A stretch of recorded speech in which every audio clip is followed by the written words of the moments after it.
తమిళనాడు ముఖ్యమంత్రి జయలలిత గత అర్ధరాత్రి ఆకస్మికంగా మృతి చెందారు. జయలలిత అత్యంత ప్రాణ స్నేహితురాలు శశికళ నటరాజన్.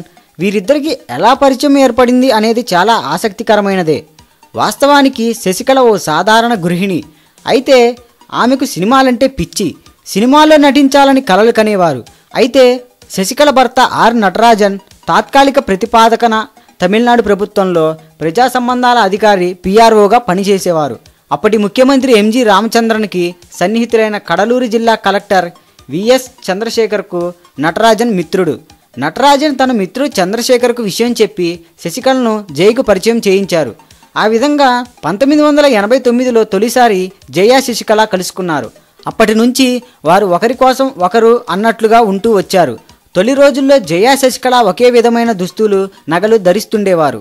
పోయసగార్డులోని జయ ఇంట్లో పనిచేసే పని మనుషులను కుదిర్చింది శశికళ. తన సొంత గ్రామమైన మన్నూర్గుడి నుంచి వారిని తెప్పించి పనిలో పెట్టించింది. దానివల్ల జయలలిత ఇంట్లోని పని మనుషులు, డ్రైవర్లు, భద్రతా సిబ్బంది అందరూ శశికళ చెప్పు చేతల్లోనే ఉండేవారని అంటారు. తమిళ రాజకీయ వర్గాలు వీరిని మన్నూర్గుడి మాఫియా అని పిలిచేవారు.